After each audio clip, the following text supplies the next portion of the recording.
Hello दोस्तों, आपका स्वागत है आपके अपने विज्ञान की चौपाल में। विज्ञान की चौपाल में हमने सब्जेक्टिव के 2 लेक्चर्स पढ़े हैं और इसी में हम अब उन 2 लेक्चर्स के जो ऑब्जेक्टिव क्वेश्चंस हैं उसे हल करेंगे। तो बिना देर किए हम शुरू करते हैं ऑब्जेक्टिव सेशन को। हमारा सबसे पहला प्रश्न है कि देखने के लिए किन 2 चीज़ों की आवश्यकता होती है। अब आपके दिमाग में आ रहा होगा कि सर आप इतने आसान आसान क्वेश्चंस करवा रहे हैं। मैं चाहता हूं कि जो भी विषय मैंने पढ़ाए हैं, जो भी टॉपिक पढ़ाए हैं, उन टॉपिक्स का एक भी प्रश्न आपसे ना छूटे। तो चाहे वो आसान प्रश्न हो या कठिन प्रश्न हो या किसी प्रतियोगिता संबंधी प्रश्न हो या बाहरी प्रश्न हो, मैं हर एक प्रश्नों को संकलित करूंगा। तो सबसे पहला प्रश्न क्या है? सबसे पहला प्रश्न है कि किसी वस्तु को देखने के लिए किन 2 चीजों की आवश्यकता होती है। तो आप लोग जानते हैं, मैंने पढ़ाया था कि प्रकाश वह साधन है जिसकी सहायता से हम किसी वस्तु को देखते हैं। तो पहला कौन सा चीज है? प्रकाश। दूसरा हम का अर्थ क्या है? हम का अर्थ कि आंख वाले व्यक्ति। हम में भी अगर बिना आंख वाले हैं तो उन्हें दिखाई नहीं देगी। अर्थात किसी भी वस्तु को देखने के लिए 2 चीजों की आवश्यकता होगी। क्या क्या? नंबर 1 प्रकाश और नंबर 2 आंख।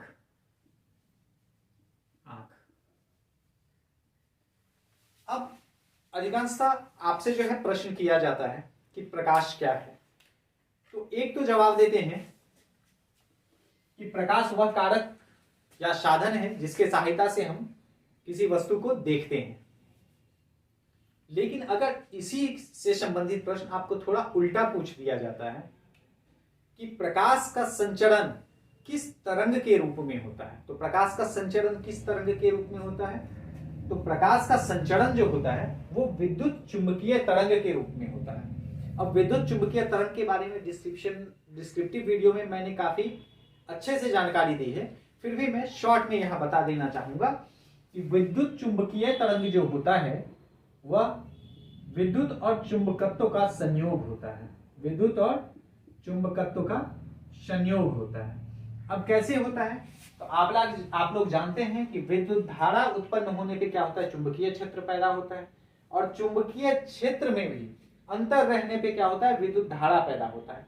तो इसी प्रकार का एक क्षेत्र निर्मित होता है जिसमें विद्युत धारा, चुंबकत्व और जो है संचरण की दिशा, तीनों कितने 90 डिग्री के एंगल पे होते हैं, तीनों परस्पर लंबवत होते हैं। तो प्रकाश का संचरण किस तरंग के रूप में होता है? तो विद्युत चुंबकीय तरंग के रूप में होता है। अब इसी से संबंधित प्रश्न आपसे पूछा जा सकता है कि विद्युत चुंबकीय तरंग का वेग कितना होता है या चाल कितनी होती है?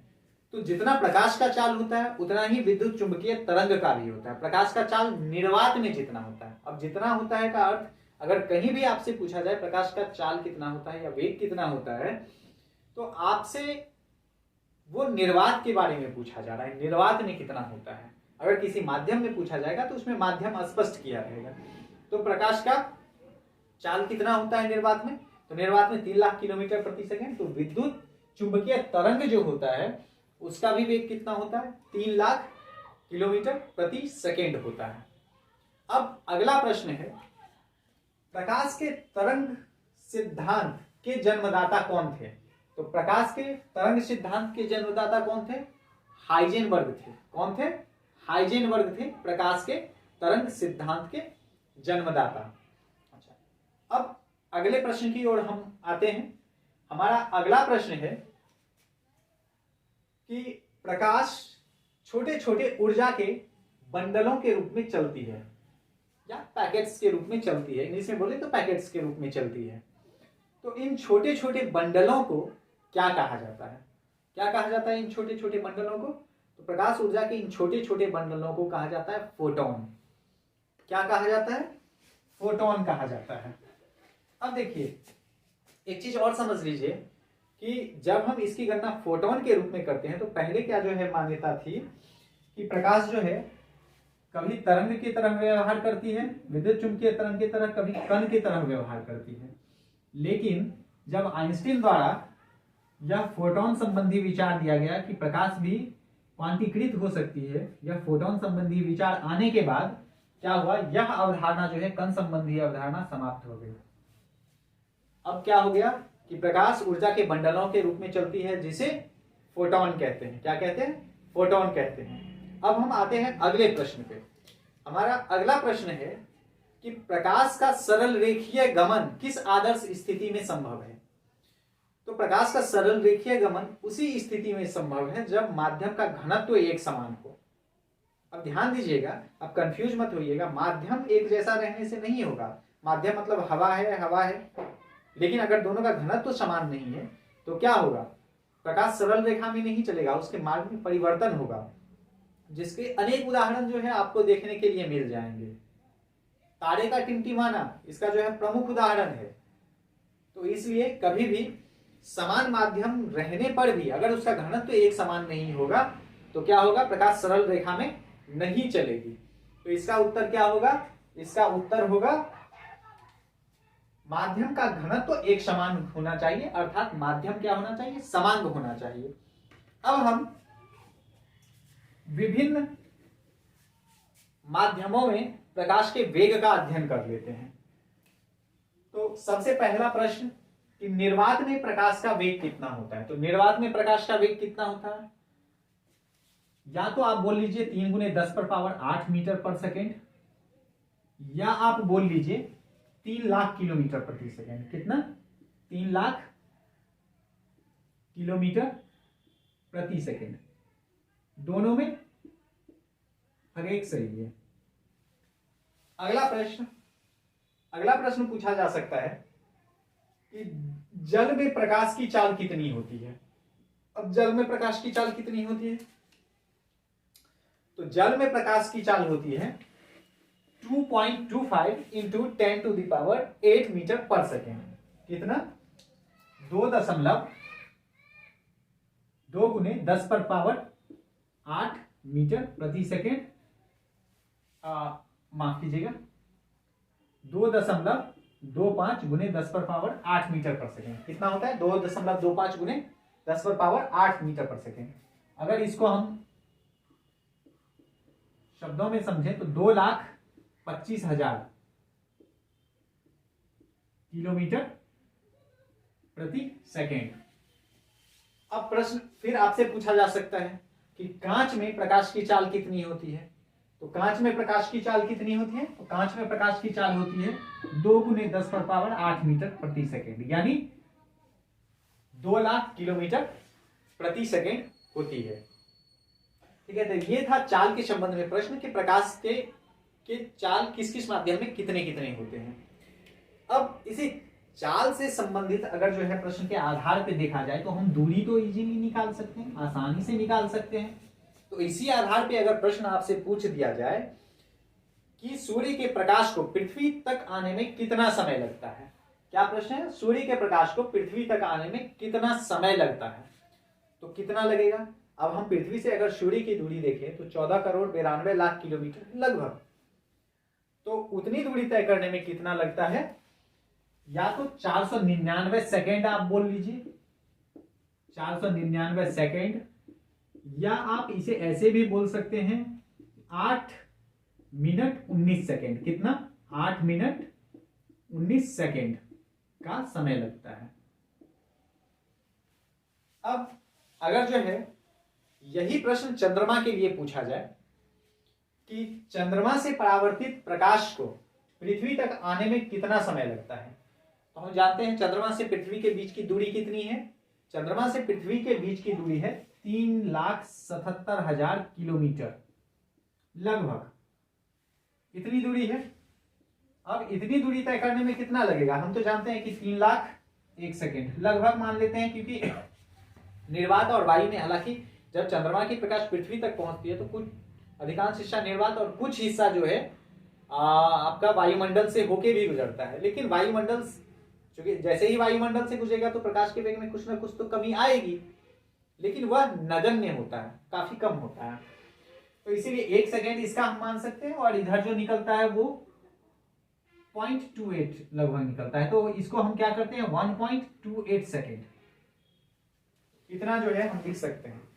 तो चंद्रमा द्वारा परावर्तित प्रकाश पृथ्वी तक आने में कितना समय लगता है? 1.28 सेकेंड लगता है। अच्छा ठीक है, अब अगला प्रश्न कि प्रच्छाया छाया के किस भाग को कहा जाता है? क्या है अगला प्रश्न? प्रच्छाया छाया के किस भाग को कहा जाता है? तो मैंने प्रच्छाया के बारे में आप लोग को बताया था। छाया का जो सबसे अंधकारमय भाग होता है, सबसे अंधेरा भाग होता है, उसे क्या कहा जाता है? प्रच्छाया कहा जाता है। मैंने आप लोगों को समझाया था कि कोई वस्तु है और इस वस्तु पे क्या हो रहा है, इधर से जो है प्रकाश की किरणें आ रही है और ये पड़ेगी। तो जब ये पड़ेगी तो क्या होगा, इसे ऐसे भी निकलेगी प्रकाश की किरणें, सीधे भी निकलेगी। तो प्रकाश की किरणें जो ऐसे पड़ेगी वो तो ऐसे, लेकिन जो किरणें ऐसे पड़ रही है वो ऐसे गुजरेगी इस तरह से। और जब ये किसी ऑब्जेक्ट पे पड़ेगी, ये अपारदर्शक वस्तु है, अपारदर्शक वस्तु का छाया इधर बनेगा, तो ये हिस्सा जो है, इस हिस्से में छाया पूरी तरह से अंधकार युक्त होगा। तो ये हिस्सा क्या हो जाएगा? प्रच्छाया होगा, यानी छाया का वैसा हिस्सा जो पूर्णतः अंधकार युक्त होता है वो हो गया प्रच्छाया। और फिर ये वाला हिस्सा, ये जो हिस्सा है, ये हिस्सा, इस हिस्सा में क्या होगा? आंशिक अंधकार होगा, पूरी तरह से अंधकार नहीं होगा। तो इस हिस्सा को क्या बोला जाएगा? उपछाया बोला जाएगा। तो अगर आपसे कभी प्रश्न किया जाए कि छाया का वैसा हिस्सा जो पूरी तरह से अंधकार युक्त होता है उसे क्या कहा जाता है? तो उसे कहा जाता है प्रच्छाया। और यही अगर प्रश्न कर दिया जाए कि छाया का वैसा हिस्सा जो आंशिक अंधकार युक्त हो तो क्या होगा? वह होगा उपछाया। तो इस प्रकार छाया के दो प्रकार हुए, कौन कौन से? प्रच्छाया और उपछाया। ठीक है, हम बढ़ते हैं अब अगले प्रश्न की ओर। हमारा अगला प्रश्न है,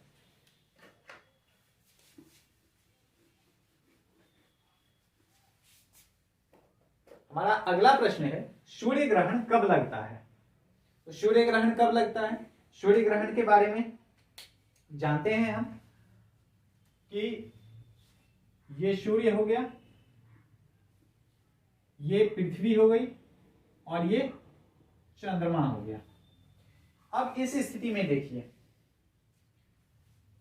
होता क्या है कि ये सूर्य द्वारा जो प्रकाश होता है वो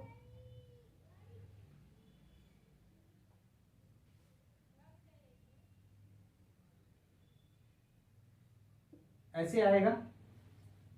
अब इस स्थिति में क्या होगा?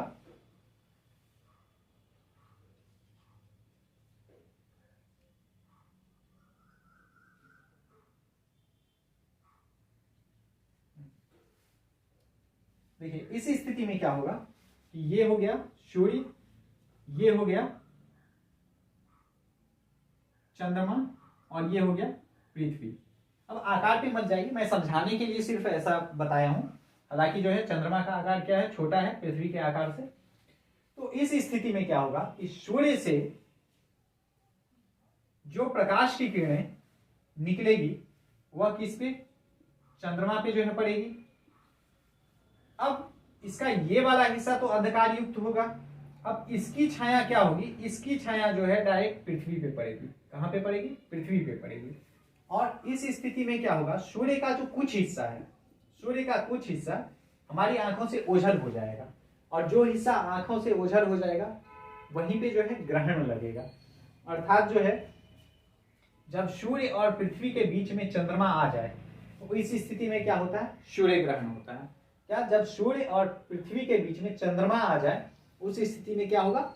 सूर्य ग्रहण होगा। अब अगला हम देखते हैं, अगला प्रश्न है कि चंद्र ग्रहण कब लगता है? तो माफ कीजिएगा, सूर्य ग्रहण तो ये हो गया। अब अगर ये पूछा जाए कि सूर्य ग्रहण किस तिथि को लगता है, तो सूर्य ग्रहण किस तिथि को लगता है? सूर्य ग्रहण लगेगा अमावस्या तिथि को। किस तिथि को लगेगा? अमावस्या तिथि को लगेगा। अब अगर आपसे प्रश्न पूछा जाए कि चंद्र ग्रहण किस स्थिति में लगता है। तो चंद्र ग्रहण की स्थिति क्या होगी, अगर इसी फिगर से हम समझें, मान ले यहां पे जो है चंद्रमा है और यहां पे पृथ्वी। अब हम इसको बदल देते हैं। हमने क्या किया, मान लीजिए ये है,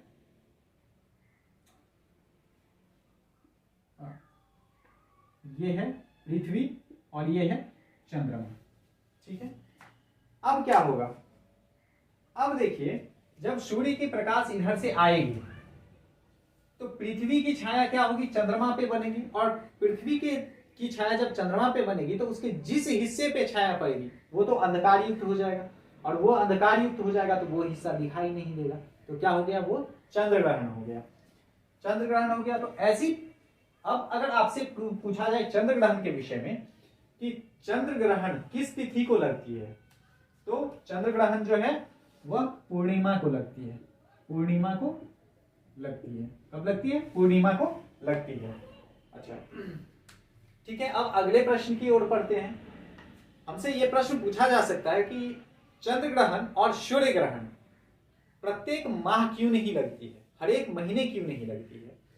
तो उसका उत्तर है कि पृथ्वी और चंद्रमा के कक्षीय तल के बीच 5 डिग्री का अंतर है। देखिए ये हो गया पृथ्वी का कक्षीय तल, ये पृथ्वी हो गया, पृथ्वी इसका कक्षीय तल, और ये चंद्रमा हो गया। अब इसके कक्षीय तल की का अगर हम निर्धारित करें तो पृथ्वी का कक्षीय तल, चंद्रमा का, इसके बीच का जो कोण होता है ये 5 डिग्री होता है। कितना होता है, 5 डिग्री होता है।